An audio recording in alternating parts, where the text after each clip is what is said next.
Amado Pai Universal, fonte de vida e do amor infinito, santificado seja o teu nome em cada coração. Te agradecemos por nossas vidas e por todas as oportunidades de fazer a tua vontade. Pai de misericórdia, guia-nos pelos caminhos da verdade e fortalece-nos na fé e na confiança do teu amor infinito. Se tropeçarmos, que o teu Espírito nos levante. Se duvidarmos, que a tua luz nos esclareça.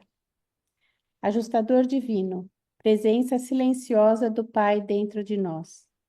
Seja paciente com as nossas falhas, mostra-nos o caminho que nos leva ao paraíso, para que a nossa vontade se una à tua e possamos crescer na tua semelhança. Espírito da verdade, abra os olhos de nossos irmãos e irmãs para que vejam com clareza o reino que está dentro deles.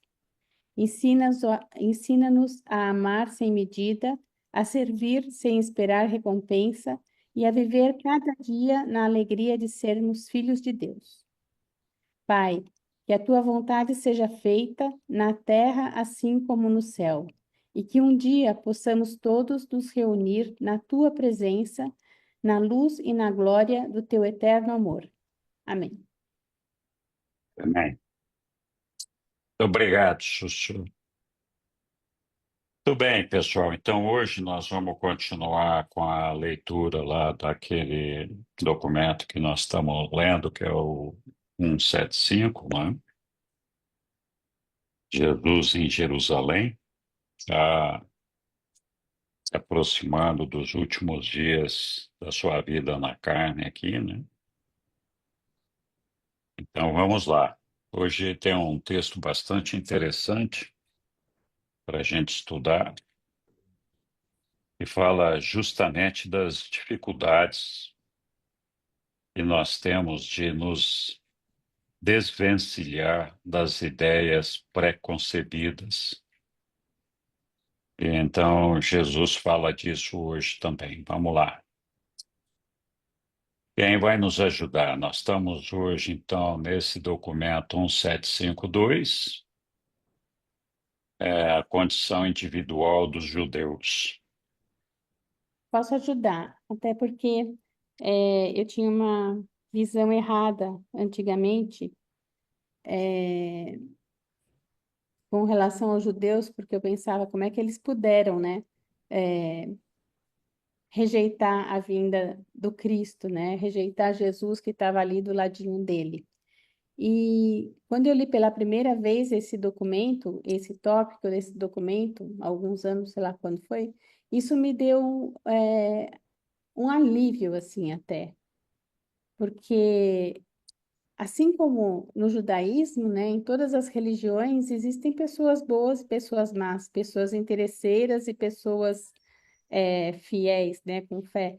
Então, quando eu li isso, essa a primeira vez, isso me deu uma paz, assim, os homens, alguns homens do Sinédrio, alguns sacerdotes, alguns saduceus, realmente foram muito ruins, muito maus, muito cruéis, e talvez nem tenham sobrevivido, né? Tenham sido extinguidos. Mas o judeu normal, que não compactuou com isso, e os que vieram depois, né, a descendência deles, não deve pagar por esses erros. Então, gostaria de ler porque esse documento foi importante para mim. Vamos lá, Sussu, obrigado. Sueli, só recordando que 14 membros do Sinédrio abandonaram o Sinédrio. Isso, então, tem gente Então, boa em todos os não é lugares. algo dos judeus, é algo Aham, de pessoas com mente estreita e que não realmente tinham a recepção da palavra. Eles se endureceram, de uma maneira estúpida. isso mesmo.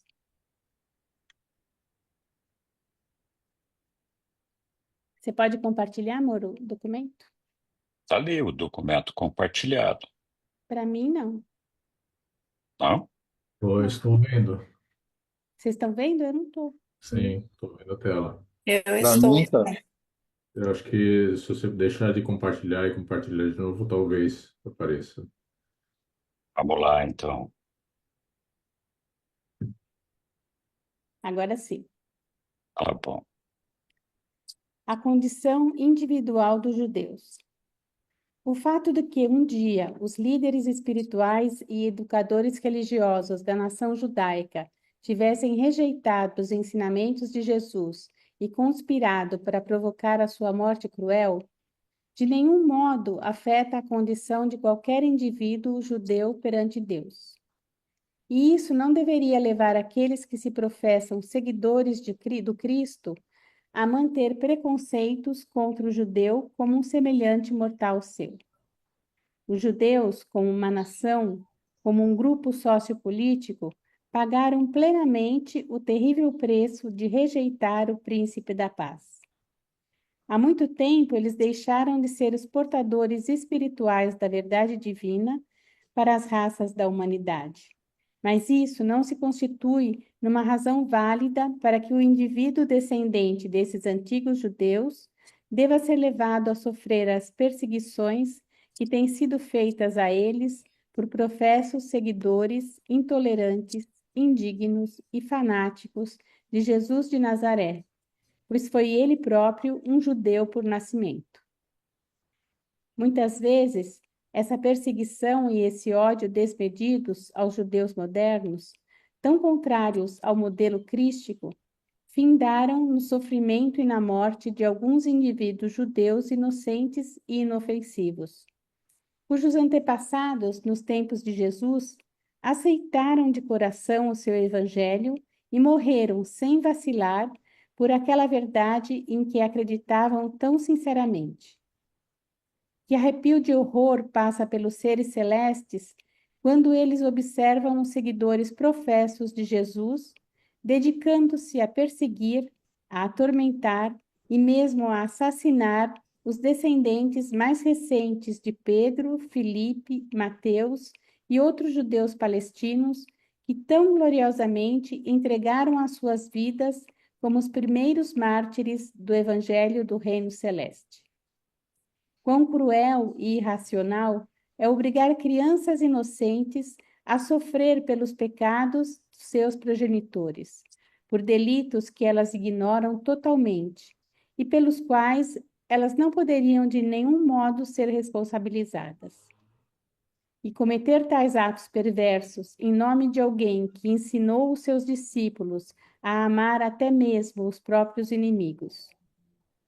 Tornou-se necessário, nessa narrativa da vida de Jesus, retratar o modo com o qual alguns dos seus compatriotas judeus rejeitaram-no e conspiraram para provocar a sua morte ignominiosa. Mas gostaríamos de advertir a todos que leem essa narrativa que a apresentação de um tal relato histórico de nenhum modo justifica o ódio injusto, nem perdoa a atitude mental sem equidade que tantos cristãos professos têm mantido para com os indivíduos judeus durante muitos séculos. Os crentes do reino, aqueles que seguem os ensinamentos de Jesus, devem cessar de maltratar o indivíduo judeu como se ele fosse culpado pela rejeição e pela crucificação de Jesus.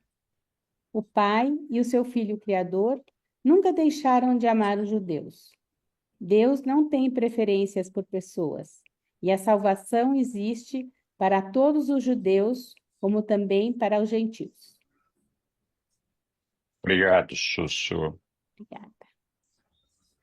Muito bom. Alguém quer manifestar aí?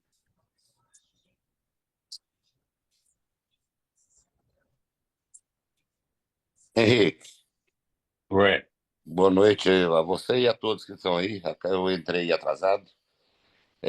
bem-vindo. Lembrando a todos que esse documento foi escrito antes do Holocausto, não é verdade? Esse documento foi escrito antes do Holocausto de Jesus, na cronologia do Não, é o documento. Holocausto dos Judeus. Não, o Holocausto da Sim. Segunda Guerra Mundial. Da Isso. Segunda Guerra Mundial, sim. Sim, os documentos foram, em teoria, finalizados em 1934.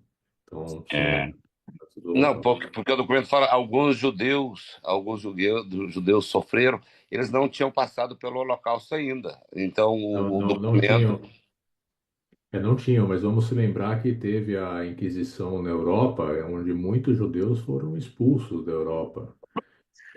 E se você for em lugares, por exemplo, na Espanha, você tem vários bairros de judiciaria, são chamados de judiciaria, onde o pessoal era relegado, ficava um tanto ilhado, era bem maltratado. Se você for ver, perseguição contra judeus é uma coisa muito antiga, de vários momentos diferentes. Vamos dizer que no caso da Alemanha, no Holocausto, foi um ápice que teve ali. Eu acho que foi o modo mais terrível, né, desse tipo de perseguição, mas as perseguições existiam de muito tempo, de muitas maneiras diferentes, inclusive muito do que pessoas creem hoje, por exemplo, que os judeus dominam o mundo, vem de um livro chamado O Protocolo dos Sábios de Sião, que foi um livro encomendado para fazer a cabeça de pessoas contra os judeus, tá? Então, esse tipo de perseguição é algo muito antigo, muito mais antigo do que a Segunda Guerra. Sim, mas eu quis dizer que uma aniquilação em massa só houve depois Sim, do, de ter sido escrito esse documento. sim. sim, sim mesmo. Mas acho que os reveladores já podiam antever o que ia acontecer, né? Ah, provável. É, então, tudo bem. Oi, Lilian. Não, inclusive, a própria Igreja Católica, né, ela perseguiu os judeus e na idade, em 1500, mais ou menos, 1500, 1600, eles tinham que se converter, eles não tinham outra, a Inquisição, né, como o Caio falou, eles não tinham outra alternativa, ou eles se convertiam, ou eles iam para a fogueira, ou então então a perseguição sempre houve. É a impressão que dá que até hoje, né, há essa perseguição, e, Eles e tinham eles que ainda mudar estão espalhados por todo o mundo, né, sofrem bastante. teriam que mudar os nomes, muitos nomes no Brasil que tem a ver com árvores, plantas, né? Pereira e vários outros eram nomes de ex-judeus que tiveram que abandonar, judeus que se converteram, né, convertidos, né? E tem muita história de judeus fugindo da Europa, inclusive uma das primeiras sinagogas da América, eu acho que a primeira sinagoga da América foi no Nordeste do Brasil, de um grupo que veio se instalou, não sei se foi no Recife, ou um lugar assim, e depois saíram fugidos e foram para Nova York e fundaram Nova York. Então é um negócio muito antigo mesmo, essa perseguição. Verdade. É por isso que eles falam já ali, né, naquela época, em 1935, 34, 35, que, que deveriam deixar, não deveriam parar com essas perseguições, né? Não deveriam ficar acusando ainda os judeus disso, daquilo. Inclusive, certas coisas até nas escolas não passam, do sofrimento que eles tiveram. Até eu passei em alguns grupos, uma história muito triste, que tinham os guetos dos judeus na Polônia, né? Eles eram obrigados a viver em guetos e passavam fome, e lá eles morriam de fome, que era dado rações para eles de alimentos assim, tipo 200 calorias por pessoa, imagine, né? Então era assim, uma coisa Muito triste, eles morriam de fome mesmo, nesses guetos. É isso aí. Um aspecto interessante, os reveladores aí, com sabedoria e propriedade, nos falam da gente que a gente não deveria perseguir os judeus, culpá-los de uma maneira generalizada, por tudo o que aconteceu. Mas a gente também vê em outros lugares aí dos ensinamentos, os reveladores nos falam que o erro de um irmão, de uma pessoa, afeta a toda a humanidade. Não, não tem como impedir que o mal praticado por uma pessoa, de uma maneira ou outra, chegue em todos os cantos do planeta, né? É, no caso dos judeus aí, é lógico, afetou principalmente os judeus, mas quanta gente não deixou de poder aproveitar os benefícios de ter um Jesus aclamado, com toda a glória dele. Se esse pessoal do Sinédrio efetivamente tivesse recebido Jesus como deveria ter sido, tá? Então, é só um complemento aí, mas de fato a gente tem que pensar bastante e não responsabilizar as pessoas pelos seus antepassados e ou coligados de alguma forma. Muito bem. Alguém quer acrescentar alguma coisa aí? Eu queria, Vamos eu só queria acrescentar que a gente se lembrar bem aqui, né? Não foram os judeus como nação que rejeitaram Jesus, inicialmente, foram alguns membros do Sinédrio que fizeram toda uma mentira e uma ação para culminar no que aconteceu, inclusive criando mentiras.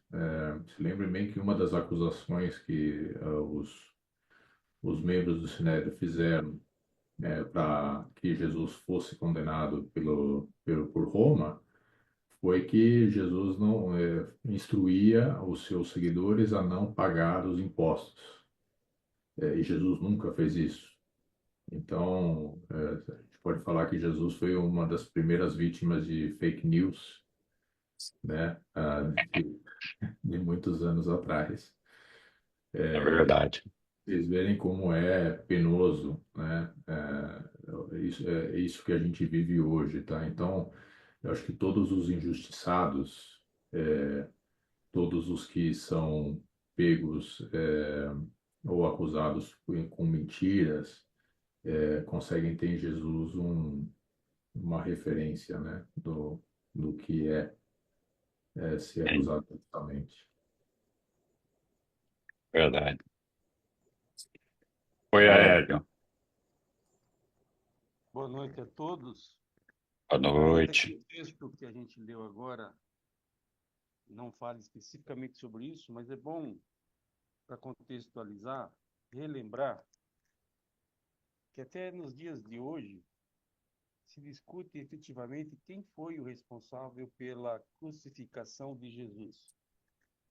Um grupo entende que foram os judeus, por tudo que é conhecido da história, que o levaram até Pilatos.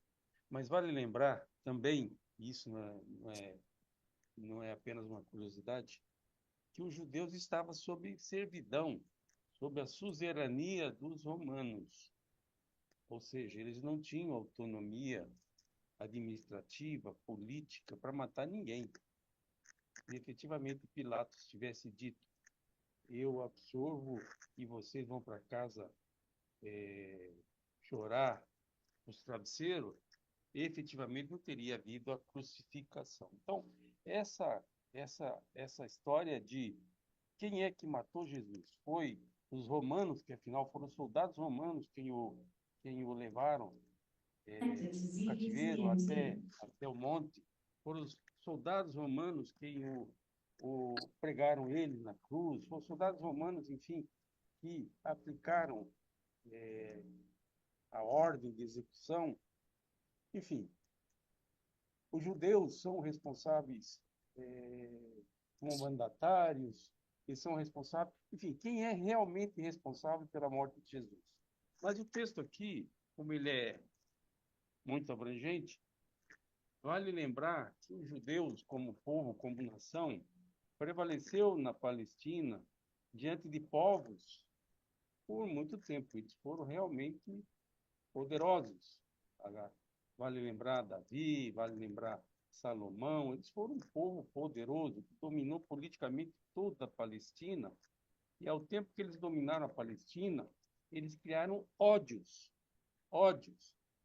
e avançaram nas idades, chegando até nossos dias. A gente, quando ouve, então, essa encrenca dos palestinos contra os judeus, essa briga que não se resolve de jeito nenhum, faixa de Gaza, Cisjordânia, etc., etc., a gente tem a ideia de estar falando de uma coisa recente, quando a coisa vem lá de trás, lá de longe, etc., etc.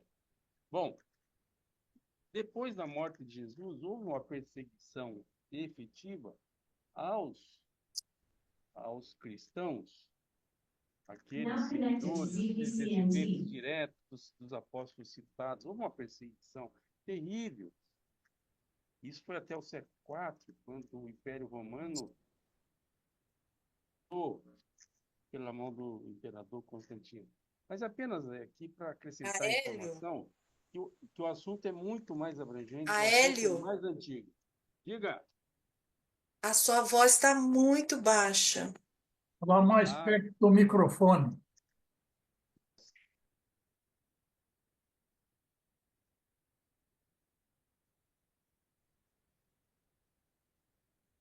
Muito obrigado, Aélio. E depois quiser voltar, fique à vontade. Bem, alguém mais quer se manifestar sobre esse texto? Eu só queria completar assim uma lembrança que Jesus foi judeu, né? Então a gente, lembrando disso, também tem uma compaixão por todos os judeus aí que fazem parte aí da história. Exatamente. Só um complemento aí. É. Muito bom, Egre. Então vamos continuar aqui a nossa leitura, né? E vamos falar da fatídica reunião do Sinédrio que decidiu sobre a morte de Jesus. Quem vai nos ajudar aqui com a leitura?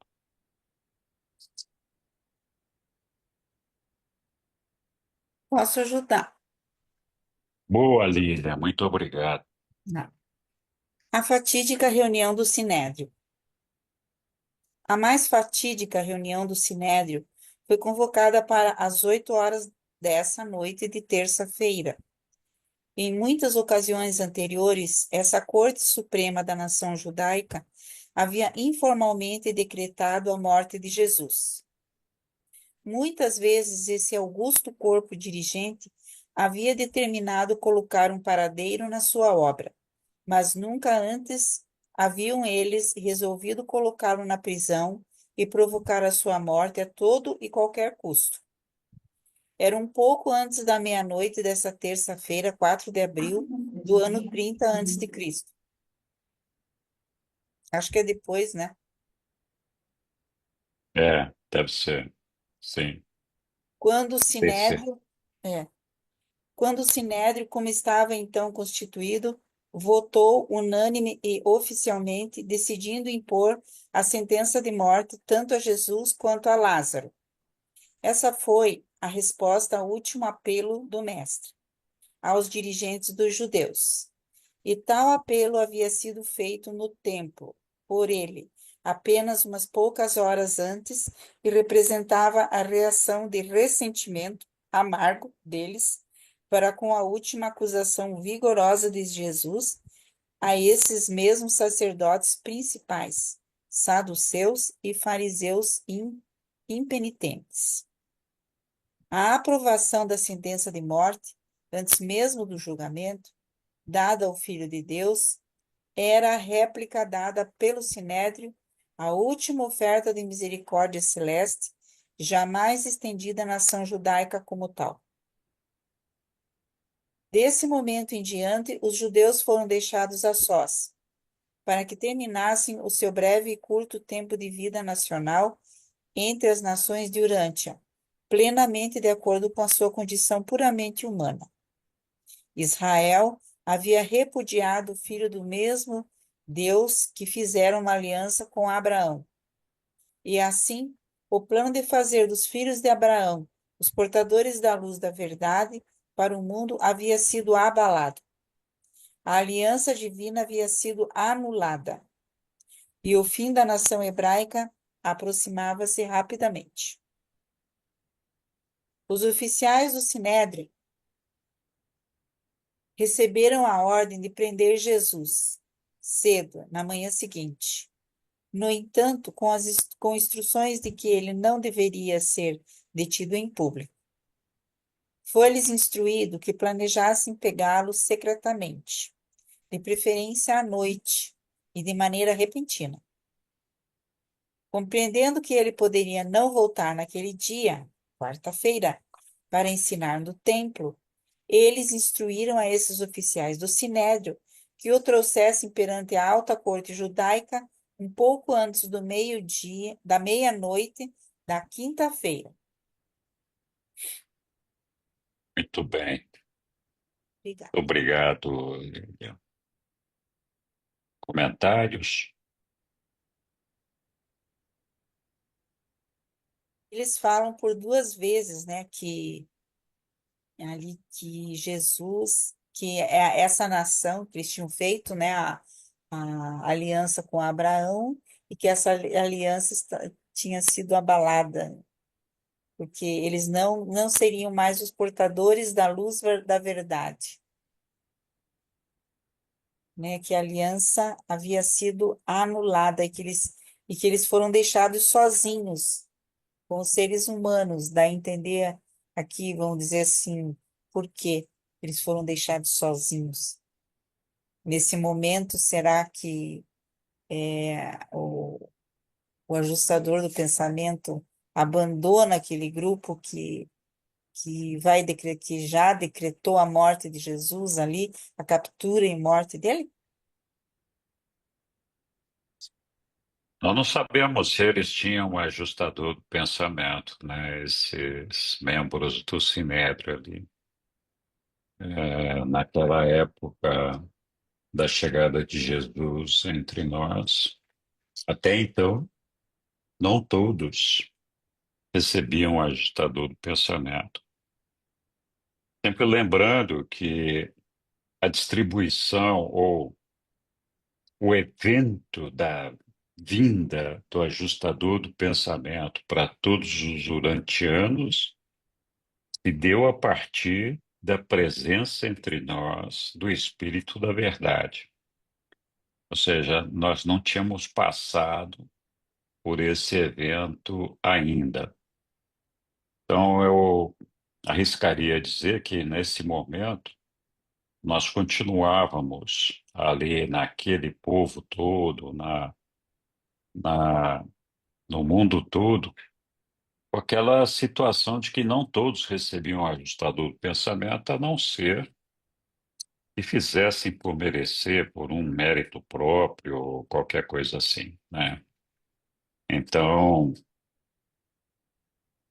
é difícil a gente saber se esses membros do Sinédrio tinham ou não ajustador do pensamento. E mais difícil ainda avaliar se eles tinham deixado esses cidadãos porque resolveram crucificar Jesus, né? Então, sei lá. Mas é curioso a gente ver maneira como o Sinédrio se comportou, né? Diz, olha, nós temos que acabar com o indivíduo, condenou ele à morte antes de ter o julgamento, e vamos prender esse cidadão, mas olha, toma cuidado, não vamos prender ele em público, porque vai dar ruim, né? Vamos fazer isso escondidinho, né? De maneira que quando perceber, ele já está morto, acabou, né? É, Assim, na verdade, eles tinham medo dessa influência de Jesus junto ao público, né? Tem alguém falou alguma coisa? Foi o a Caio, cara? Isabela, Não. a Sim, Isabela levantou a mão. sim, Isabela, diga lá. Boa noite. Desculpe ter Boa chegado noite. atrasada. Bem-vinda. Obrigada. Lilian, pelo que eu entendi, o fato dos judeus matarem Jesus, mesmo que não tenha sido todos, alguns, eles foram abandonados é, espiritualmente, digamos assim, pela equipe de Jesus, vamos dizer assim. É isso? É, não acho que tenha sido isso, Isabela. Havia uma tradição, uma aliança, onde Deus se manifestava para o povo através dos profetas. E esses profetas, que se arvoravam como sendo instruídos e guiados por Deus, boa parte deles era ali da raça dos judeus, né? Da etnia dos judeus, é o caso de Abraão, por exemplo. Então, quando houve essa rejeição a Jesus, o que eu entendo que os reveladores estão colocando aí nesse fato é de que essa aliança de Deus com o povo judeu estaria prejudicada, estaria rompida. Não porque Deus falou assim, olha, vocês não são mais meus filhos, mas porque os judeus rejeitaram. Estamos falando dos judeus aqui de uma maneira generalizada, evidentemente está mais ali no Sinédrio. Os judeus rejeitaram a, a ligação estabelecida que trazia dentro de si o Filho de Deus. Então, assim, o povo negou o Filho de Deus ali, os membros do Sinédrio negaram o Filho de Deus. Então, quem rompeu a aliança foram os judeus, foram os membros do Sinédrio, não foi Deus. Deus estava ali. E tanto que os reveladores depois falam: ó, Deus não faz acepção de pessoas. E ainda hoje, eu tenho certeza que o nosso Pai considera a todos os judeus, a todos os homens, como potenciais filhos seus. Não faz acepção nenhuma, discriminação nenhuma. Mesmo nesse caso em que houve essa decretação da morte de Jesus, né? A gente não pode esquecer que Jesus lá na cruz, ele, antes de morrer, falou: ó Pai, perdoa esses homens porque eles não sabem o que eles fazem. Então, o próprio Jesus tentou interceder ali, um gesto de amor, compreendendo a ignorância, o erro das pessoas. A gente começou o nosso bate-papo hoje aqui um pouco antes de vocês chegarem. Nós estávamos falando justamente da dificuldade que a gente tem de assimilar a revelação do nosso Pai. Nós sempre temos uma tendência a misturar a coisa nova, a revelação, aquilo que nos é trazido, com as experiências que nós temos do nosso passado, aquilo que nós construímos para nós mesmos, né? Então, essa mudança desses dogmas, desses conceitos, dessas ideias, leva tempo para sair. Então, parte desses erros foram cometidos por isso, né? Os caras se achavam o bam, da letra, da escritura, mas acho que o principal motivo era mesmo o ego, né? O fato deles. Nós vamos ler isso daqui a pouquinho, o que eles perderam de poder e de receita nos eventos da Páscoa depois da limpeza do templo, né? Então, uma série de fatores ali que acabaram culminando com isso, que evidenciam o interesse pessoal desses membros do Sinédrio. Então, eles tentavam se auto-enganar, dizendo que Jesus blasfemava quando dizia que era filho de Deus e eles se proclamavam doutores da lei de Deus. Mas, na verdade, isso era uma justificativa, né, para suportar os seus interesses pessoais de cada um ali, né? É o que eles estavam tentando fazer, né? Se equilibrar ali na corda. Mas, Mas, Henrique, é, o Caligacha, quando ele concordou com o Lúcifer, nem todo mundo que estava na Terra concordou. Ele concordou. Nem por isso a Terra não ficou, ou Urântia, não ficou de quarentena, ela foi para quarentena, por conta da decisão, até onde eu sei, do Caligacha. E sim, os judeus, eles foram escolhidos, foi uma equipe, eles tiveram, eles avaliaram muitos requisitos daquela comunidade e escolheram aquela comunidade para Jesus nascer. Bom, aí, mesmo que tenha sido um ou outro que tenha escolhido matar Jesus, isso cai também naquela comunidade, porque, querendo ou não, aquelas pessoas, elas representam aquela comunidade, a exemplo da condição da terra. E nós estamos ligados eletroquímico magneticamente, nós estamos ligados. E por todos os circuitos que tem no universo, principalmente aqui. Nós temos arquivos individuais, nós temos arquivos familiares da humanidade, do planeta, do sistema, da constelação, e temos arquivos cósmicos de todo o cosmo que está no paraíso. Seres são criados para administrar isso, até onde eu entendi. Então, por exemplo, os judeus hoje, o que eles fizeram com aquele. Ah, esqueci, não é velhice, como é que chama? Gaza, se eu não me engano. O que eles fizeram com Gaza? Eu não consigo, eu não consigo defender os judeus. Tanto que tudo que vem dos judeus eu não quero ouvir. Eu não quero ouvir.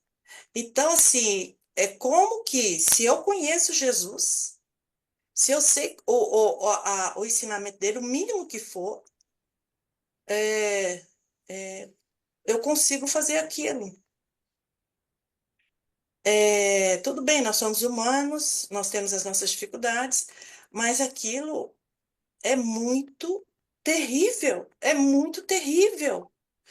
E eu não consigo, por nada, defender os judeus. E eu não quero saber de judeus. Deus me perdoe.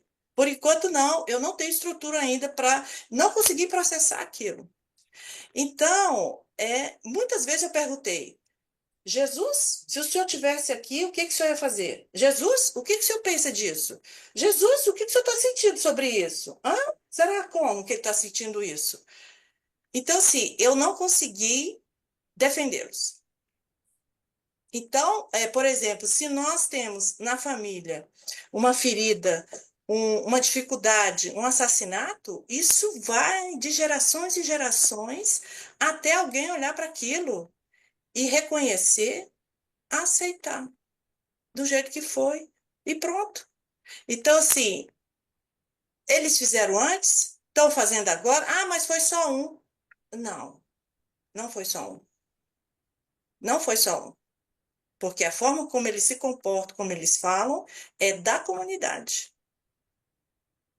E tudo tem uma consequência. Davi, ele não foi poupado. Ele não foi poupado. Então, nós temos que pagar a nossa fatura. Não tem, não tem saída. Tudo tem consequência, nós estamos numa dimensão de causa e consequência, de polaridade, de vibração, de ritmo, de frequência e de mente. E de gênero, né? Então, assim, eu não defendo judeus até eu conseguir processar isso no meu coração. Não consigo processar. Obrigada, desculpa ter falado muito e desabafado de certa forma. Muito bem, Isabela. Não, que bom que você desabafou aí. Eu espero que você se encontre e consiga enxergar os judeus de outra forma, né? É, evidentemente, todos nós temos ideias formadas. O que nós estamos vendo aqui, esse texto que a gente está estudando, é os reveladores dizendo que não é certo a Ai, gente odiar os judeus ou não gostar deles, ou recriminar ou marginalizar os judeus. Isso que os reveladores estão dizendo, olha, vocês não devem ter esse tipo de sentimento. Mas, evidentemente, cada um de nós tem uma percepção das coisas. E essa percepção muitas vezes nos leva a pensar de uma ou de outra forma, evidentemente, não tem o que fazer, né? E nós estamos, de fato, todos interconectados. É por isso que quando alguém erra, afeta a toda a humanidade. O cara está dirigindo lá, né, no trânsito, indo para o trabalho. Eu já falei isso outras vezes, e essa história não foi eu que inventei, né? Está indo lá para o trabalho e, de repente, puta, parou tudo o trânsito, né? Que alguém deu uma batida lá, teve um acidente, ficou tudo parado. Então, alguém cometeu um erro e todas as pessoas que estão passando por ali estão sofrendo com aquele erro, de uma forma ou de outra, né? Então, é natural, quando alguém faz alguma coisa errada, que a gente tenha um rescaldo disso. Assim como é natural que quando a gente faz o bem, haja um contágio disso e beneficie a todas as pessoas que nos cercam, né? É uma coisa contagiante.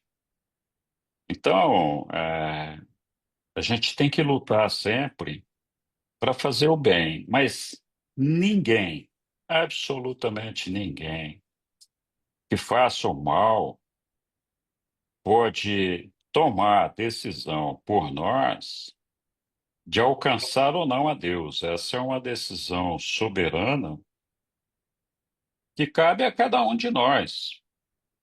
Então, com influência, com negativismo, sem negativismo, ilusões ou não, a verdade é que nós temos o livre-arbítrio e só nós podemos decidir se queremos alcançar o nosso Pai ou não. Ninguém mais pode interferir nisso. Então, é uma coisa que apenas cada um de nós pode fazer isso. Nem Deus interfere nisso. A gente pode dizer, não, mas eu fui influenciado. Não, a decisão é sua, né? Você tem ajustador de pensamento, tem personalidade, tem. Enfim, a gente tem. E claro, o nosso Pai nos julga com a misericórdia dele, sempre levando em conta a nossa santa ignorância, né? Felizmente para todos nós. Mas bom, vamos lá. Diga lá, Roberto, meu querido. Bem, essa situação aí dos judeus, é complicado, porque todo mundo se julga no direito de achar que eles não devem ter a terra deles, de expulsar a terra deles, desde os primórdios, o primeiro foram os egípcios, depois os babilônios, depois os romanos. Agora eu pergunto a você, o Henrique, talvez não, aos nossos algum um irmão aí que souber, que tiver aí presente, qual que seria essa aliança com Deus se os judeus sempre foram perseguidos e escravizados? Que tipo de aliança é essa? Olha, eu entendo que o tipo de aliança que foi feito, se é que a gente pode dizer que houve aliança, e deve ter havido, porque eles falam disso aí, é porque os judeus foram o primeiro povo na face da terra que adotaram a ideia de um único Deus, né? Primeiro um Deus bravo, castigador, né, que era o Yahvé, né? Vingativo? Era vingativo, bravo e todo esse negócio, mas era um Deus único, né? E essa ideia desse Deus foi evoluindo, né? Esse Deus, ele tinha uma razão de ser, que era explorada por alguns profetas para poder disciplinar, doutrinar, estabelecer alguns limites para a população judaica, uma vez que eles eram religiosos e tementes de Deus, né? Então, acho que é por aí, mas diga lá, Caio. Henrique, primeiro pegando do Roberto. Roberto, vamos se lembrar que 2000 anos antes de Cristo veio Melquisedeque. Melquisedeque se implementou em Salém, que é a pequena vila que ia virar Jerusalém, e lá instruiu um monte de gente, e um dos principais pessoas que foram escolhidas para disseminar a palavra foi Abrão. Então ali houve um pacto entre Melquisedeque e Abrão, para levar os ensinamentos e a palavra para aquele povo que estava nascendo naquele momento, né? E a partir dali, vamos se lembrar que houveram vários profetas que vieram, Elias, Jeremias, os dois Isaías, Daniel, e vários que acabaram levando a palavra ou tiveram conhecimentos mais elevados do que era Deus, a divindade, né? Então, naturalmente, aquela nação ela acabou ficando mais preparada para receber ensinamentos de nível mais elevado, que viriam com a vinda de Jesus de Nazaré. Então, por isso que a gente pode falar que é o povo escolhido, não é por ser povo escolhido, é porque ali existia um berço mais propício e mais preparado para disseminar depois os conhecimentos. E se os judeus tivessem aceitado de coração mais aberto, né, e menos cristalizado aquele conhecimento, eles continuariam como sendo o estandarte desse novo conhecimento no mundo, né?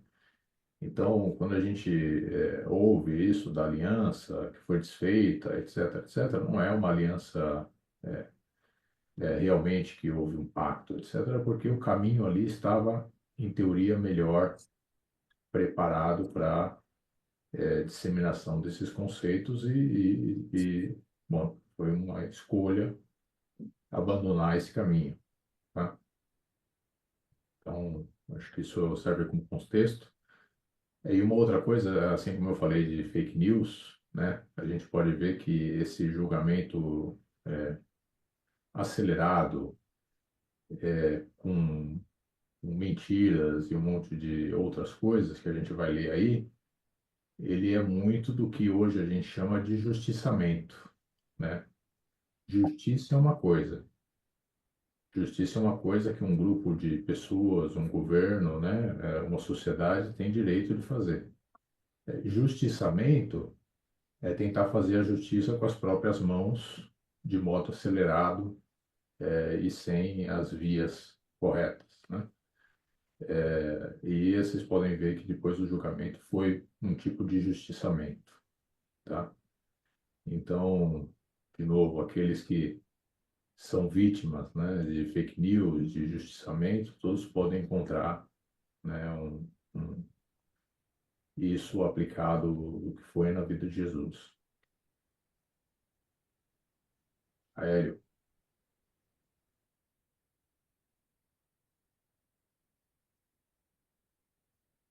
Hélio.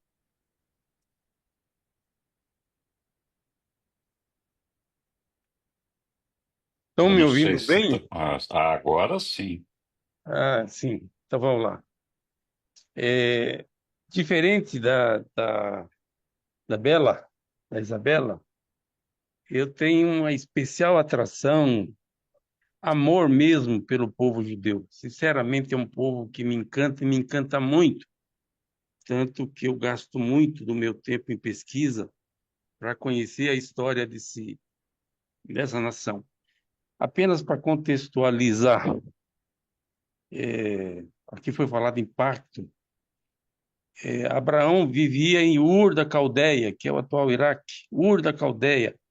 Ele era conhecido como hebreu, do povo hebreu. Hebreus são descendentes de Éber. Então, todos os descendentes de Éber são hebreus. E Éber era um descendente de Sem, por isso eles são conhecidos como semita. O Sem era um dos filhos de Noé. Então, Sem, Cão, Jafé. Então, Abraão era do povo semita. E entre os semitas tem o Éber, portanto, hebreus. Aqui no texto, no 3.2, fala de judeus. Judeu já é uma situação completamente diferente. Judeus são aqueles nascidos no território da Judéia, mas também pode ser conhecido como membros da religião judaica. Então, quando a gente falar dos judeus, a gente está falando de uma fração muito pequena dos hebreus. Mas, enfim, é apenas para contextualizar. Então, pela Bíblia, e isso não contraria o livro de Urântia, só contextualizando, o pacto entre os hebreus que deram causa a esses diferentes povos, incluindo os judeus como uma fração desse povo, foi feito com Abrão. Vale lembrar que Abraão e Sara, a esposa dele, eram inférteis e já pessoas maduras que não tinham descendência, não tinham filhos. E que Deus prometeu a Abraão que ele seria o pai das nações em tal quantidade que seria impossível contar, assim como as estrelas do céu. Então, houve um pacto lá no tempo do Abrão. Então, a bem da verdade, vale lembrar também que Abraão é um patriarca de 3 igrejas, ou de 3 religiões, a judaica, a cristã e a dos muçulmanos. Então, é um patriarca muito importante. Então, aqui, quando a gente fala entre um pacto de Deus com o povo judeu, vale lembrar a pessoa de Abraão. Eu não vou falar mais do que isso, grato pela oportunidade. Obrigado, Hélio. Muito bem, pessoal. Salvo novos comentários, prosseguimos aqui na nossa leitura. Seguimos adiante? Ok. Então vamos lá. Quem agora vai nos brindar com a beleza da leitura? Porque só uma indicação Hum, aí para Hélio. A hum. Hélio tem um capítulo, não é um capítulo, mas um pedaço do livro de Dante que conta a história do povo judeu, mas numa outra visão. É bem legal de ver. E lá conta a história desde as tribos ali, depois de Abrão e depois o quanto eles se espalharam e acabaram ficando em outros lugares. Então, vale a pena e conta a história ali de Abrão também. Obrigado, Caio. Ok. Então, você que está uma disputa danada, aí todo mundo se acotovelando na fila. Vamos lá, quem é que vai ler para nós aqui? Eu posso ler. Muito Vamos lá. obrigado, Eglin. 4. A situação em Jerusalém. Quando da conclusão do último discurso de Jesus no templo, uma vez mais, os apóstolos ficaram confusos e consternados. Antes de o mestre iniciar a sua terrível denúncia aos dirigentes judeus, Judas havia voltado ao templo, de modo que todos os 12 ouviram essa segunda metade do último discurso de Jesus no templo.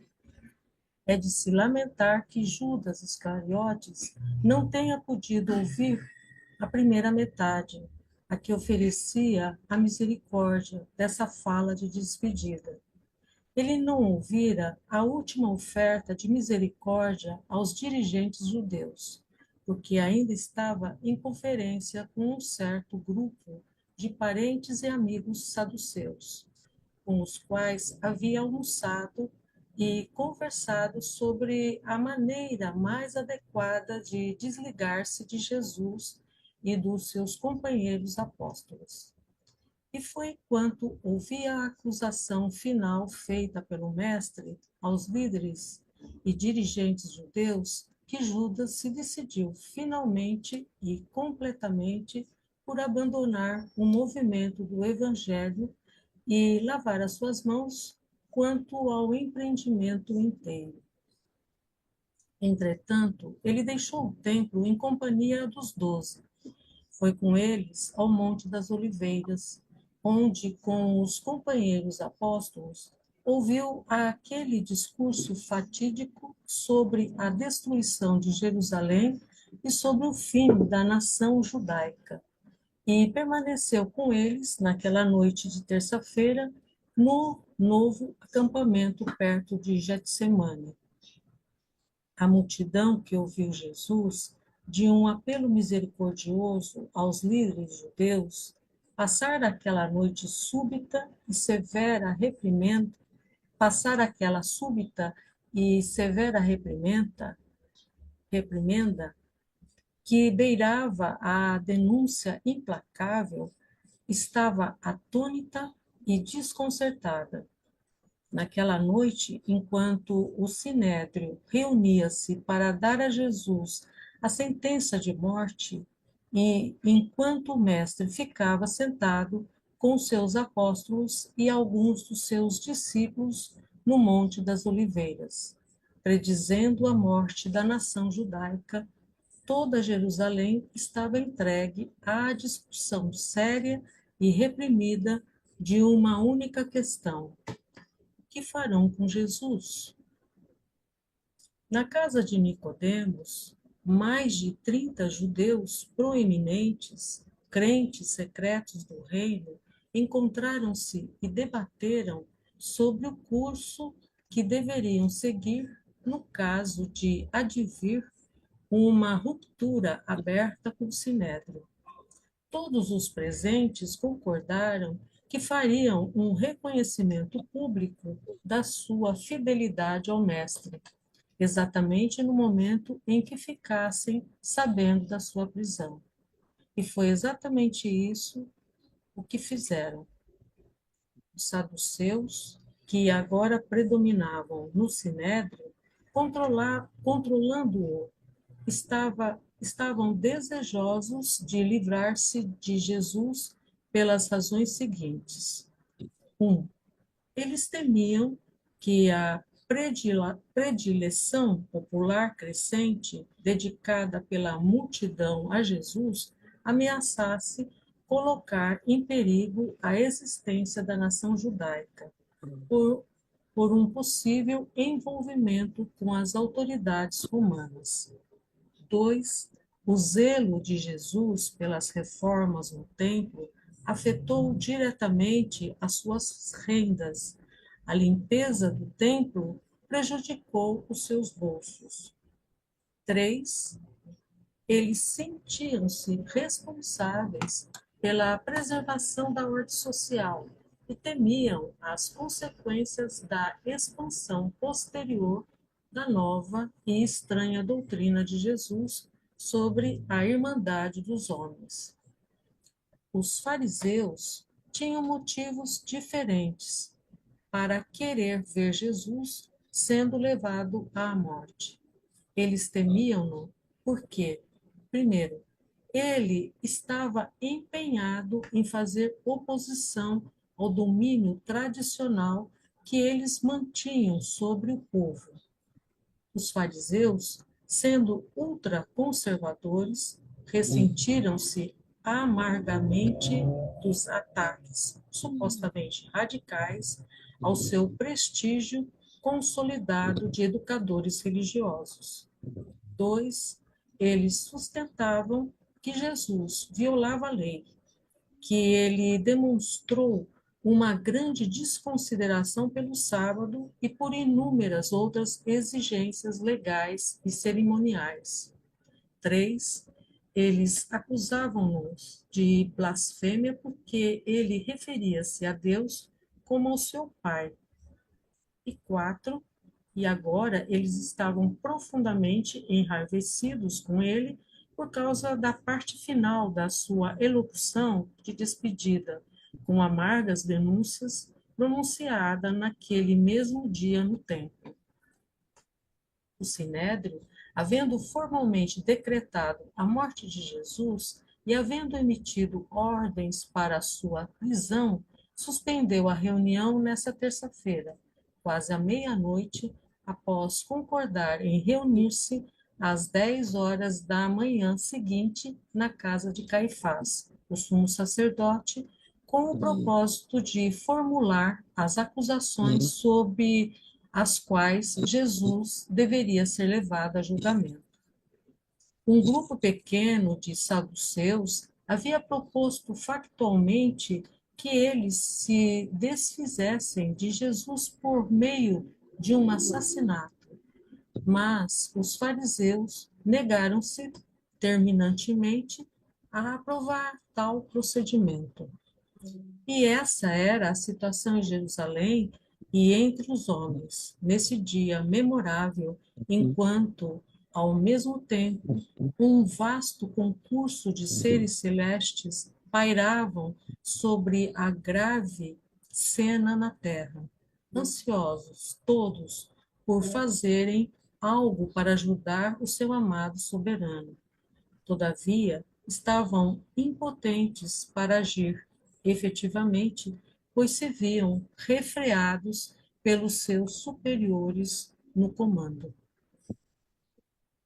Muito bem, muito obrigado, Egli. Vamos lá, pessoal. O que a gente pode destacar desse texto? Hein?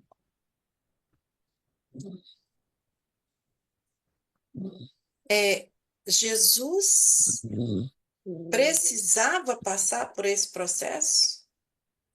Foi ele que decidiu passar por esse processo? Não. Ele impediu dos anjos ajudarem em todo o trajeto, né, do processo. Tem algumas coisas importantes aqui para a gente lembrar. A morte de Jesus não foi planejada por Jesus, nem pelo pai dele, nem pelo nosso pai. Então, não houve um direcionamento, seja do pai ou de Jesus, para que o episódio da morte dele evoluísse daquela forma. Isso é uma coisa. A outra coisa, evidentemente, eles tinham a ciência do que ia acontecer. Porque o pai consegue ver o fim a partir do início. Então, Jesus sabia exatamente o que ia acontecer com ele. E ele pediu lá para o pai, ó, me livra desse cálice aí. No final, ele acabou aceitando que ele tinha que passar por aquilo ali. Não é que tinha que passar porque ele, filho de Deus, tinha que passar por isso. Ele tinha que passar por isso porque qualquer outro homem, e ele estava aqui na condição de um homem entre nós, se fosse julgado dessa forma que ele foi, condenado dessa forma que ele foi, teria que passar por aquilo ali. Evidencia, claro, uma maldade dos homens, mas Jesus não foi a única, vítima dessa maldade. Como auto-otorgante de si mesmo para nós, na condição de homem, cumprindo a sétima auto-outorga, ele teria que morrer como um mortal normal do reino. Ou seja, ele teria que passar pelo episódio da morte. Faz parte da auto-outorga dele, mas esse episódio não teria que ter sido essa violência que foi. Isso foi consequência, reação dos próprios homens que dessa forma agiram. Por que que Jesus teria que passar pela morte normal como um homem qualquer? Porque a auto-outorga na carne pressupõe a morte com a consequente ou subsequente ressurreição, que é a continuidade do ensinamento para todos nós humanos de que sim, nós vamos morrer na carne, mas nós vamos ressuscitar e vamos acordar em um outro lugar que não este daqui. Então, esse processo faz parte do processo da auto-outorga. Mas é evidente que essa violência era desnecessária, não tinha que passar por isso, né?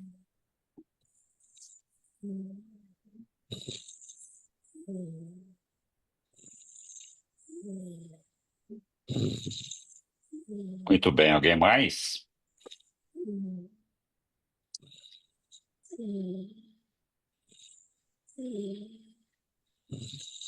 Me chamou a Foi, atenção. Sidney. Só um pequeno comentário. Não mudou muita coisa, não, né?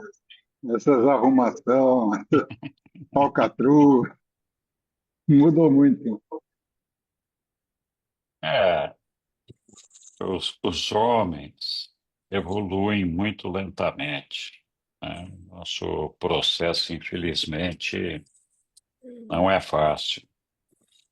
E a gente sempre tem dificuldade de ir desfazendo os nós da nossa ignorância, das nossas ilusões. E então sempre é um processo complicado. Não tem o que fazer. A gente vai continuar tendo esse tipo de problema, né? Uma vez eu comentei que a situação atual do mundo se devia ao fato de que falta na nossa humanidade Deus no coração dos homens. Quase fui linchado por causa disso daí, né? Como assim? Todo mundo tem Deus no coração, tal. A verdade é que se tem Deus no coração, não faz as coisas que estão fazendo aí, né? É, quem tem Deus no coração é amor puro, não é vingativo, não é justiceiro, não é enganador, não quer o bem dos seus irmãos, não, enfim. Então, a verdade é que todos nós, inclusive nós conhecedores do livro de Urante, que temos essa oportunidade magnífica de conhecer um pouco melhor o nosso Pai, nós ainda temos dificuldade de compreender o nosso Pai e de aceitar a ideia de que ele não fica fazendo pegadinha para pegar a gente, para derrubar, para armadilha, para, puta, vou ferrar esse cara aqui. Então, Deus tem mais o que fazer, né? Assim como Deus tampouco engendra essas situações que nós vivemos, como Jesus falou, olha, a maior parte dos problemas que os homens vivem são criados por eles mesmos, ou é uma consequência natural do processo evolutivo, não tem o que fazer. Então, se a gente prestar atenção, a gente vai ver que a maioria dos problemas que nós temos são problemas que são formados na nossa cabeça por falta de entendimento das coisas do nosso reino, do reino de Deus. A gente atribui demasiado valor a determinadas coisas e nos esquecemos muitas vezes daquilo que realmente é importante, daquilo que é relevante, né? Então a gente vai caminhando assim, aos trancos e barrancos, né? Um pouquinho aqui, um pouquinho ali. Geralmente, a gente não tem uma atitude muito diferente daquela dos membros do Sinédrio. Pode ser diferente na gravidade das nossas ações, que pode ser menos grave do que aquilo que eles fizeram, mas o pano de fundo geralmente é o mesmo, é um egocentrismo, aquele negócio de colocar na cabeça que existe uma conspiração, de que nós somos vítimas, de fazer fake news, enfim. A maior parte desses problemas nós mesmos é que criamos.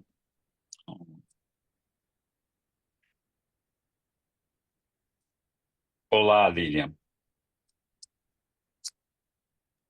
Então, você pode colocar ali o 170, o 4.3, Eu que vou eu achei. colocar e assim eu já aproveito, porque depois vem o aéreo ali. Vamos lá, quatro Pronto. três. É.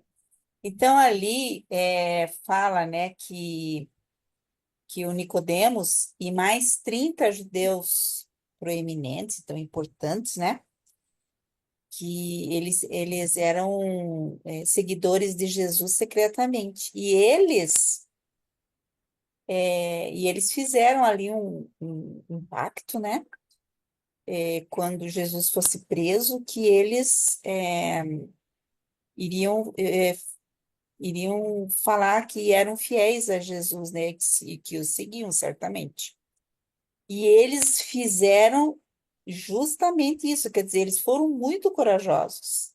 Eles fizeram isso, né? Quando Jesus foi preso. E isso é uma coisa que eu não lembro de ter visto na Bíblia, isso, né? Segui muito tempo a Igreja Católica, alguma coisa a gente conhecia, mas não lembro de ter visto na Bíblia isso. E então a gente vê que a guerra, ou então muitos julgamentos injustos, e mesmo as guerras, né? Elas são decididas pelas autoridades ali que estão no, governando, né? No caso ali, os judeus ali, os saduceus, os fariseus ali, os sacerdotes, eles decidiram ali que Jesus, e pelo que ele tinha dito também, porque ele ofereceu misericórdia, mas ao mesmo tempo ele acusou, ele falou: ó, vocês estão fazendo isso, e disse o que eles eram realmente, né? Então eles quiseram meio. Daí foi uma questão ali de vingança também, né? Da parte deles, assim. Então, mas muitos dos judeus, a maioria, creio eu, né, já tinham visto Jesus, já tinham visto os milagres, tudo e acreditavam. Mas essas autoridades influenciaram, mesmo naquela hora lá do crucifica, onde a gente sabe que foi todo um complô contra Jesus ali, de alguns que queriam ver mesmo a morte dele, e o povão que foi todo, né, seguindo aquilo. Então, é isso. Obrigado, Lilian. Oi, Hélio.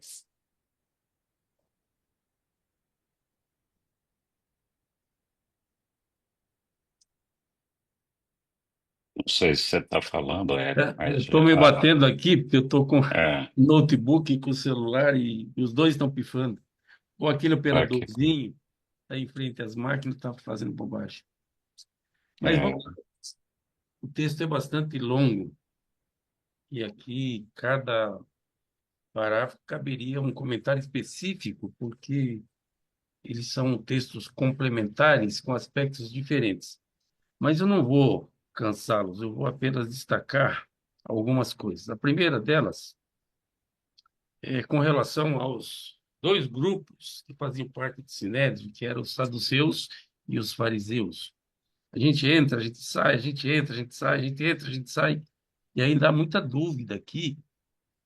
Por que essa distinção? Qual é a diferença específica entre saduceus, entre fariseus? E por que que eles estavam batendo cabeça entre si, um puxando a corda para um lado, outro puxando a corda para o outro lado, e coisas do gênero. E nesse documento em particular, é, trata da diferença básica entre os saduceus e os fariseus, que vale a pena começar a ler desde o parágrafo 4 e seguintes. Então, eu acho bastante didático conhecer, é apenas como destaque. Alguém perguntou aqui, e que não é parte efetivamente desse estudo de hoje, pelo menos não está nesse documento, se Jesus não poderia ter acabado com a missão dele aqui muito antes dos acontecimentos da cruz, muito antes dos acontecimentos que o levaram à morte. E até onde eu aprendi do livro de Urântia, que diferem muito, mas em muito, muito, muito dos ensinamentos da Bíblia, Jesus não veio aqui para salvar a humanidade disso, ou daquilo, ou de uma condenação de morte, não veio aqui purgar o pecado da humanidade, salvá-la, porque por conta do pecado adâmico, ele veio para ganhar mestria na sua última auto-outorga, mestria necessária para ele assumir como soberano do seu próprio universo. E, nesse sentido, ele foi dado como vitorioso, como vencedor, como tendo cumprido a missão dele. Isso esse livro Durante ensinou. Eu não vou andar para frente nem para trás, mas eu aprendi no Durante, se alguém discorda, que depois pode colocar o assunto para consideração. Mas, enfim, Jesus não precisava passar pela morte na cruz. Pelo menos não a partir dos ensinamentos do livro de Urântia, que davam conta que a sétima auto-outorga foi vencida e cumprida por Jesus com muito êxito, muito antes dele, inclusive, começar a obra missionária dele a partir do ano 26. Mas não vou dizer, para não ser enfadonho. Grato, obrigado. obrigado, Aélio. Muito obrigado. Ô, Daniel, Só complementar a fala do Aélio, que enquanto ele estava falando, eu fiquei aqui refletindo. É legal e tudo a gente discutir tudo isso aí que todo mundo falou e tudo. É uma parte que fala de um contexto histórico.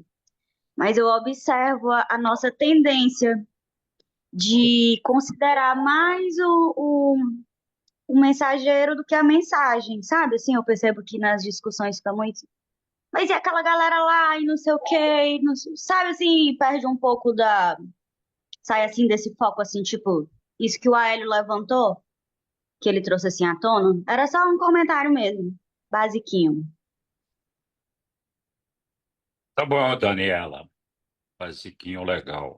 Ô, de fato, só para complementar um pouco aqui o que o Aélio estava trazendo, do ponto de vista de soberania do seu sistema, do seu universo local, Jesus cumpriu a missão dele antes da data do batismo, né? Lá no Monte Hermon. Ele já poderia ali, se ele quisesse, no que respeita à conquista da soberania do seu universo, e esse era um dos propósitos da auto-outorga dele, Ele poderia dar por encerrada a sua carreira ali. Mas as auto-outorgas não são realizadas só por conta disso. Nosso Micael, quando veio para cá, ele veio com uma série de objetivos que ele havia discutido com o irmão dele do paraíso, União dos Dias, Emanuel.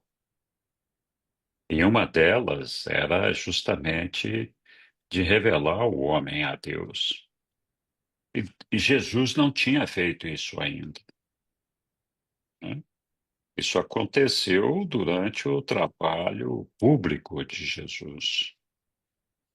E já na condição dele de consciência completamente recuperada de quem ele era. Então, já não atuando mais, embora estivesse ainda no corpo de um homem, na verdade, ele era Deus, era o criador deste universo. Ele estava aqui encarnado entre nós, mas o trabalho dele ainda era o de a, revelar a Deus a todos os homens. E também, independentemente de ter completado a soberania ou não, todos os Micaéis, sem exceção, quando fazem a sétima auto-outorga, um dos pré-requisitos é que passe pela morte como ser humano daquele planeta, como eu já tinha falado. Faz parte do processo de vivência, da experiência desses Micaéis, participarem, inclusive, da ressurreição, esse negócio todo, né? Eu não lembro agora o número dos documentos, mas se for preciso, eu vou resgatar para mandar para quem quiser ver. Todos os Micaéis têm que passar pela experiência da morte na sétima auto-outorga. Mas é verdade, Jesus conquistou a soberania do universo dele ali, pouco antes da data do batismo, né? E ele, sim, se quisesse, do ponto de vista de soberania, poderia dar por terminada a sua missão aqui na Terra. Muito bem. Henrique, Oi. só lembrando que tem uma diferença de adquirir a soberania e de fazer a vontade do Pai, que é beber o cálice por inteiro. Ele beber o cálice Exatamente. por inteiro é nascer como um humano do reino e morrer como todos os seres humanos morrem. Agora, né, realmente não precisava ter sido de modo violento ou absurdo que foi, tá? Mas só a passagem tinha que ser uma passagem natural, assim como qualquer ser humano passaria. Isso. Obrigado, Caio. Muito bem, mais alguém quer manifestar aí a respeito desse texto? Maravilha, então. Vamos prosseguir aqui. Ainda temos tempo para ler mais um trechinho aqui. Agora já deste documento novo, 176, terça-feira à noite, no Monte das Oliveiras. Vamos lá, quem vai ler para a gente aqui?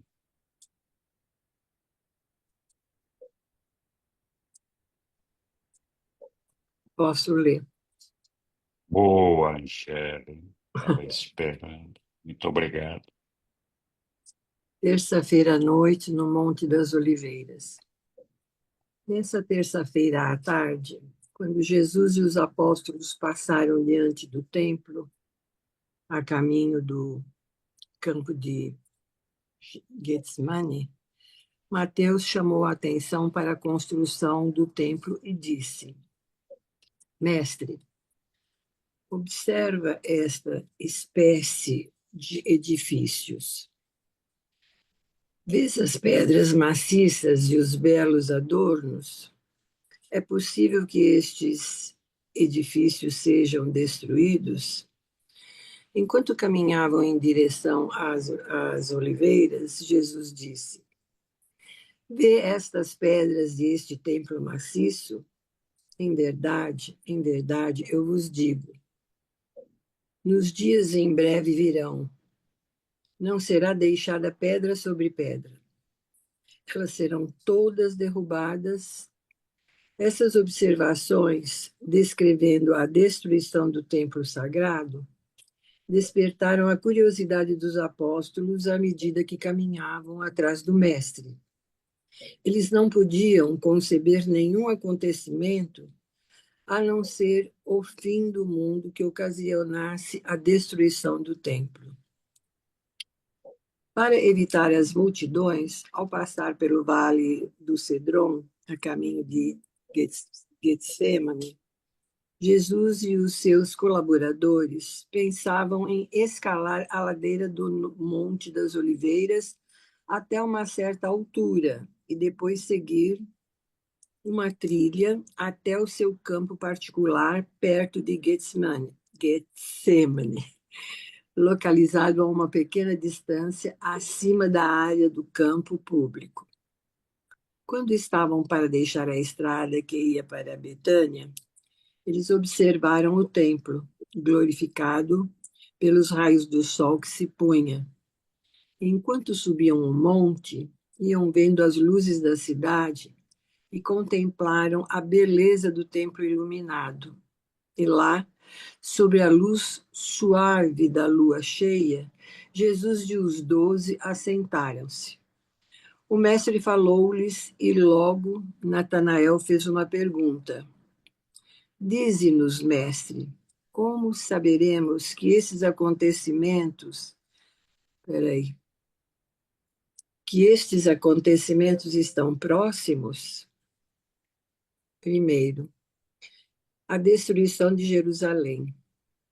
Ao responder à pergunta de Natanael, Jesus disse: Sim, eu falarei sobre o templo em que este povo haverá preenchido a sua taça de iniquidade, quando a justiça descerá rapidamente sobre esta cidade de nossos pais.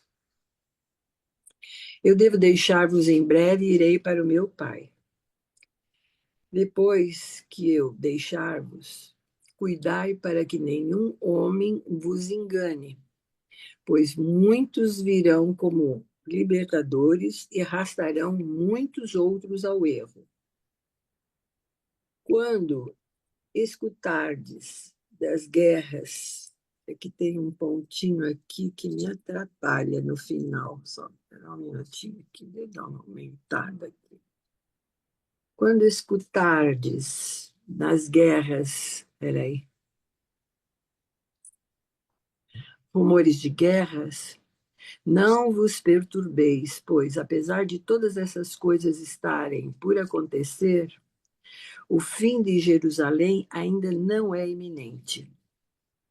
Não deveríeis perturbar-vos por causa da fome ou terremotos. Nem deveríeis preocupar-vos se fordes entregues às autoridades civis, nem se fordes peregrinos por causa do Evangelho. Sereis expulsos da sinagoga e colocados em prisões por minha causa. E a alguns de vós eles matarão. Quando fordes levados perante os governadores e legisladores, será para dar um testemunho da vossa fé e mostrar a vossa firmeza no Evangelho do Reino. E quando fordes colocados perante os juízes, não vos inquieteis de antemão sobre aquilo que deveríeis dizer, pois o Espírito vos ensinará, exatamente naquela hora, sobre o que devereis responder aos vossos adversários. Nesses dias de adversidade, até mesmo os vossos parentes, sob a liderança daqueles que houverem rejeitado o Filho do Homem, irão conduzi-los à prisão e à morte. Durante um certo tempo, podereis ser odiados por todos os homens por minha causa. Mas mesmo nessas perseguições, eu não vos abandonarei. O meu espírito não vos desertará. Sede pacientes. Não duvideis de que o evangelho do reino triunfará sobre todos os inimigos e que finalmente será proclamada a todas as nações. Jesus fez uma pausa enquanto olhava para a cidade abaixo.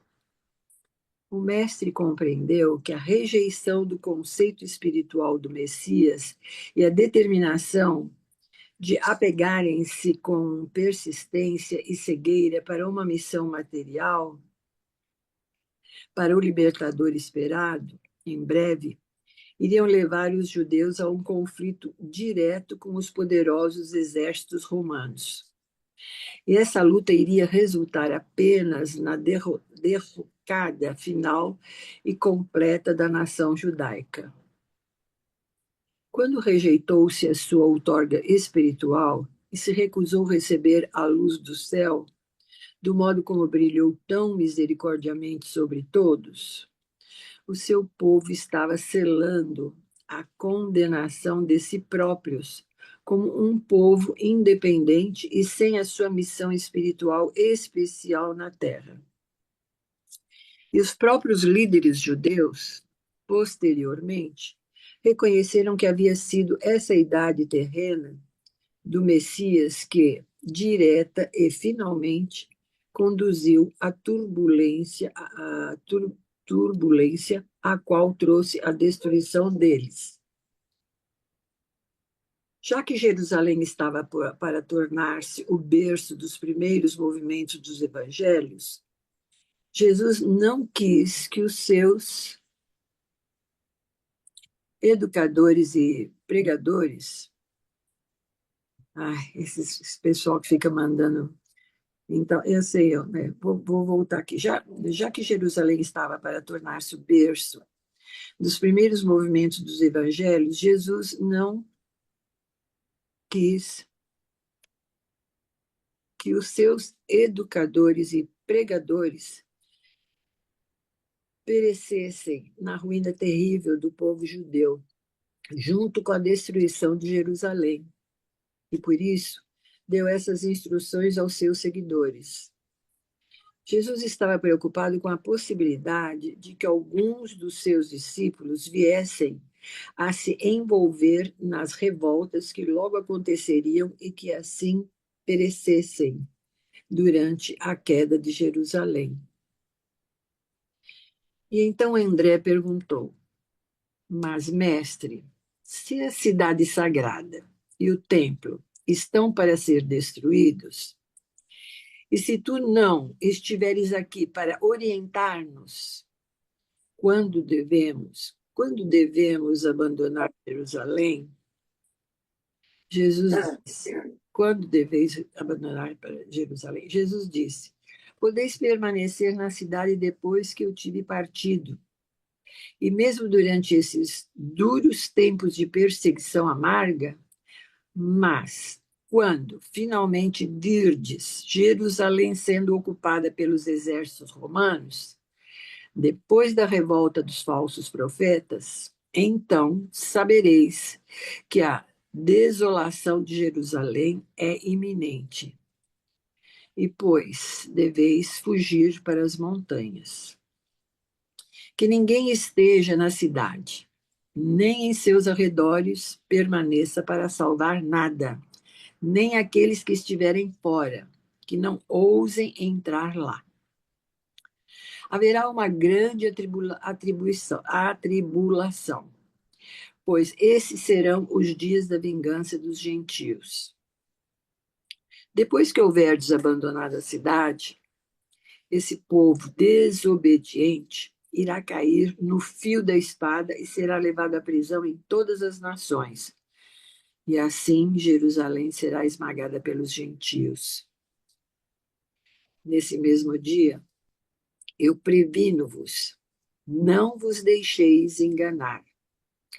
Se algum homem aproximar-se de vós dizendo: olhai, aqui está o libertador, ou olhai, lá está ele, Não deveis acreditar, pois muitos educadores falsos surgirão, e muitos homens serão levados de roldão. Mas não deveis deixar-vos enganar, pois sobre tudo isso eu vos preveni de antemão.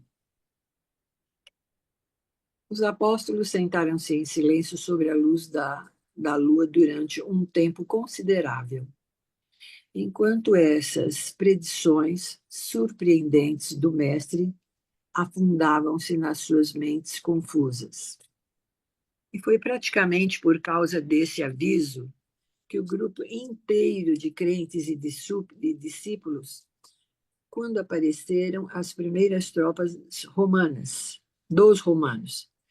abandonou Jerusalém, encontrando um abrigo seguro ao norte em Pela. Mesmo depois desse aviso explícito, muitos dos seguidores de Jesus interpretaram essas previsões como se elas se referissem às mudanças que, obviamente, ocorreriam em Jerusalém, quando do reaparecimento do Messias, resultando no estabelecimento da Nova Jerusalém e na ampliação da cidade, para que se transformasse na capital do mundo. Nas suas mentes, esses judeus estavam determinados a associar a destruição do templo com o fim do mundo. Eles acreditavam que era Nova Jerusalém, eles acreditavam que essa Nova Jerusalém abrangeria toda a Palestina e que, ao fim do mundo, seguir-se-ia o surgimento imediato dos novos céus e da nova terra. E assim, então, não era estranho que Pedro dissesse: Mestre, sabemos que todas as coisas passarão quando os novos céus e a nova terra surgirem. Mas como saberemos quando vós ireis retornar para que tudo isso se cumpra? Ao ouvir isso, Jesus ficou pensativo por algum tempo e então disse: Vós errais sempre, pois estáis sempre tentando ligar o novo ensinamento ao antigo. Vós estáis determinado a compreender de que um modo errado todo o meu vós errais sempre, pois estáis sempre tentando ligar o novo ensinamento ao antigo. Vós estáis determinados a compreender de um modo errado todo o meu ensinamento. Vós insistis em interpretar o Evangelho de acordo com as vossas crenças já estabelecidas. Entretanto, vou tentar esclarecer-vos.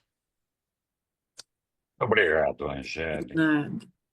Muito bom, meus queridos. Abertos os comentários aqui, vamos lá. Alguém quer se manifestar? Henrique, Oi. eu só queria levantar aí que nesse trechinho tem toda a explicação da origem dos falsos profetas, aparecimento de falsos profetas, depois a destruição do mundo, depois o nascimento do mundo e a volta de Jesus. Toda essa teoria, você vê, ela está contida nessa pequena indicação que Jesus fez de um acontecimento que ia passar. E eu quero lembrar uma coisa a vocês aqui, a todos, né? A gente pode acreditar em previsão de acontecimentos através de clarividência, né? Mas tem um lugar no livro de Urântia que diz que para quem é conhecedor das realidades, o mundo ele é muito previsível, tá? Então, certas ações têm consequências, e essas consequências elas são facilmente entendidas por alguém que compreende o mundo e que a única imprevisibilidade que existe, ela tem a ver com a personalidade. A personalidade é aquilo que torna as coisas totalmente imprevisíveis, tá? Mas a hora que você sai e vê uma crença de um povo, uma nação, as ações que essa nação faz, isso, a consequência é visível, tá? Então, ponto de vista meu aqui, apesar de que Jesus poderia, de repente, utilizar de alguma clara evidência, eu estimo que essa previsão seja basicamente uma interpretação dos fatos, do que iria acontecer, devido àquele sentimento nacional, que existia, né? E como tanto os apóstolos quanto outros judeus ali esperavam a vida de um Messias, que era um Messias político, né, e guerreiro, então fica muito fácil de começar a conectar as coisas, né? E um templo que era grande, de pedra, maciço, e ligar a fim do mundo, ligar a vinda de falsos profetas, e depois ligar a Nova Jerusalém, né?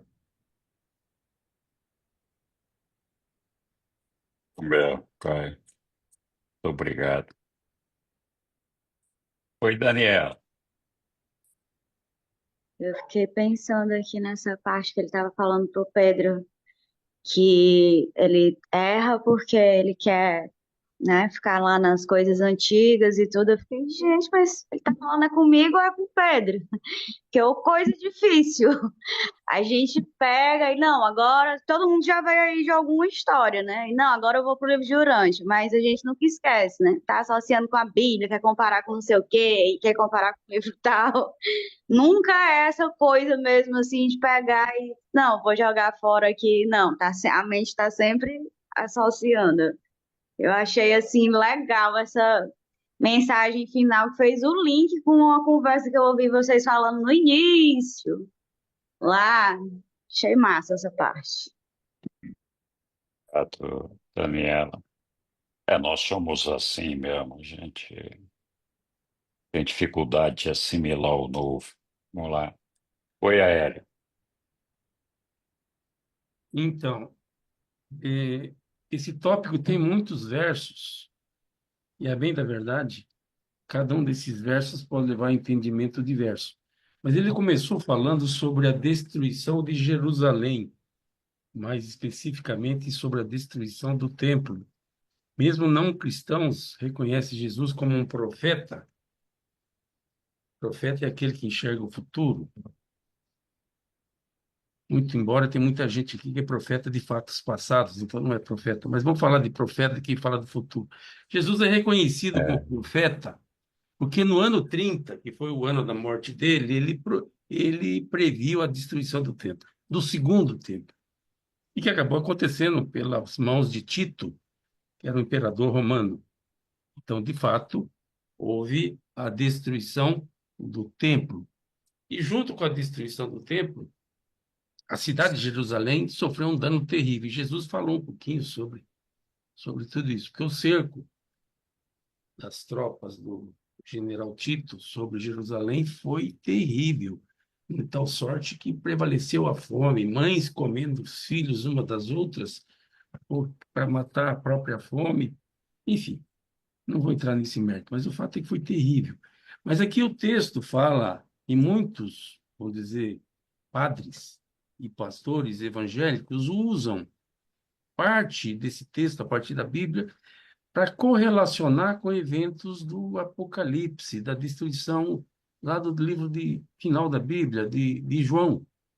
Então, muita gente... Ele estava falando especificamente de eventos que aconteceram naqueles 40 anos que separavam o ano 30 do ano 70, mas muita gente traz isso para a história da humanidade até os nossos dias. Então, fique atento, preste atenção nisso, preste atenção naquilo, não se deixe enganar por isso, se deixe enganar por aquilo, mas, entretanto, vai acontecer isso, vai acontecer aquilo, e vai ser um tempo de angústia terrível, como nunca antes visto. Então, como o documento é muito extenso, se fosse parágrafo a parágrafo, a gente poderia ter um comentário diverso. Obrigado pela atenção. Obrigado, Aélio. De fato, é um texto longo. Com alguma outra observação sobre esse texto que nós vimos aí? Não mudou nada. Continua usando Não. medo sobre a população. Jesus está falando de um fato. E eles usam aqueles textos para hoje incutir o medo no povo e controlar as pessoas através disso. Exatamente. Ou seja, pouca coisa mudou de lá para cá, né? E apesar do cristianismo se desenvolver, avançar, não foi bem os ensinamentos de Jesus que foram assimilados. Então a gente continua patinando no entendimento das coisas de Deus e no entendimento da mensagem de Jesus, é claro. Muito bem. Algum outro comentário, pessoal? Eu vou deixar. Diga, Helder. Eu só queria retomar uma coisa que foi comentado a respeito dos ajustadores de pensamento. Sim. Você falou, Henrique, que os ajustadores de pensamento eles foram ministrados, digamos assim, ou a dádiva deles foi dado o, após a infusão do Espírito de Jesus na carne, né, dos seres humanos. Mas isso era a regra geral para todos, ou havia alguns que já tinham o ajustador? Antes da chegada do Espírito da Verdade, muitos mortais recebiam o ajustador, dependendo da evolução individual de cada um deles e dos méritos pessoais de cada um deles. A questão é que a vinda do ajustador, ela implica numa necessidade de uma evolução espiritual que facilite esse processo de assimilação do próprio ajustador em nós. Então, ah, o Espírito da Verdade propicia o terreno fértil para que todos nós possamos aceder a uma iluminação espiritual que justifica a presença do ajustador do pensamento. Então, até essa época, sim, havia mortais que recebiam o ajustador do pensamento, mas não era generalizado para todos os mortais de Urântia. Então, desde a efusão do Espírito da Verdade, todos os mortais de Urântia, com capacidade de escolha, passaram a receber indistintamente o seu ajustador, de forma tal que hoje não tem nenhum que não tenha o seu ajustador, pelo menos essa é a ideia. Porque se eu me recordo bem, Hum, os adamitas acho que tinham os ajustadores, né? Sim. Porque Adão e Eva, em uma das contendas que eles tinham, que podiam haver ali fora do Éden, era a questão da residência dos ajustadores. Então, por isso que eu fiquei assim curioso para saber certo. Se eu puder explicar um pouquinho, Henrique, Pode, claro, Caio. é, Adão e Eva não tinham ajustadores, mas quando eles caíram, foram expulsos do jardim e se tornaram, foram condenados a viver a vida de um vida comum de um humano do reino, eles receberam ajustadores porque eles eram pessoas instruídas o suficiente para ter ajustadores, tá? Os ajustadores, eles são uma dádiva do Pai às criações imperfeitas dos universos imperfeitos, tá? Os seres humanos, a classe mais baixa de seres com vontade, tá? O que acontece ali na questão do ajustador como uma infusão global para todos os seres humanos, que a gente tem que se lembrar que o Espírito da Verdade, ele funciona como um circuito de gravidade. Ele é como se fosse um circuito de gravidade do Filho, tá? E a partir da hora que esse Espírito ele foi efudido sobre todos, no dia de Pentecostes, basicamente todas as mentes humanas estiveram automaticamente mais atraídas à busca da verdade. E esse ser mais atraídos à busca da verdade possibilita a vinda do ajustador a todos, tá? Uma coisa interessante é que o livro de Urantia fala que o ajustador chega numa criança mais ou menos ao redor de uns 8 anos de idade, quando a criança faz a sua primeira escolha moral, tá? E é ali que vem o ajustador. Então, hoje é uma coisa mais global, em todas as mentes normais, vamos dizer assim.